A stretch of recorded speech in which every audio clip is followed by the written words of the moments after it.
All right, let's look at some information about how we would write equations from a sinusoidal graph. So there's two sinusoidal equations, one with sine and one with cosine. So we already know this. Every equation is going to have an a value, a b value, a c value, and a d value. Keeping in mind maybe there's 0 and it doesn't look like it has all 4 numbers in there. Now, f of x is the same thing as y, so that doesn't change anything as well. All right, when you're asked to find the equation of a sinusoidal function given a graph, you're going to need to identify those 4 values. The a is simply by looking at the amplitude. The b is going to be used to find the, b you're going to use finding the period. So you're going to actually use this formula of period equals 2 pi by b, and you're going to use the period. This should be more written like use the period to find the b value. So when I rearrange this formula here, p, I'm going to cross multiply. P times b is equal to 2 pi times 1. And I want to now find the b value for my equation. So that formula rearranged is 2 pi over the period. So we're going to use it this way. Luckily, it's always 2 pi over whatever the one you're finding is, so it's a little easier to remember.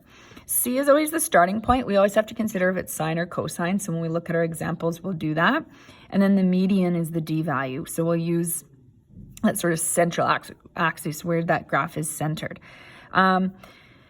It's worth mentioning kind of at this point, particularly with the starting point, several equations can be used to name a graph, okay? So you can pick any starting point and then along either a median, a min, or a max, and then you can determine an equation based on that. So we'll do that when we look at our examples. These formulas may also be used. The max minus the min divided by 2 is the amplitude. I tend to save that for maybe word problems. I'm very visual and I can usually just visualize the amplitude. The d value, or the median, is the max plus the min divided by 2. It's the midpoint, basically. That's where why that might seem familiar, because it's similar to the midpoint formula. Again, I can usually visualize that. I definitely use that sometimes, though, in some of the word problems we'll do later. I've already rearranged this formula to show you how the 2 pi divided by the period came. And then the c value is just a couple things to mention here. For the c value, to find the shift for the sine, you're going to locate the midpoint of the period. So I always look at the median. So any point on the median, you can write a sine equation from. If the curve goes up from there, it's a positive sign. In other words, there's no reflection.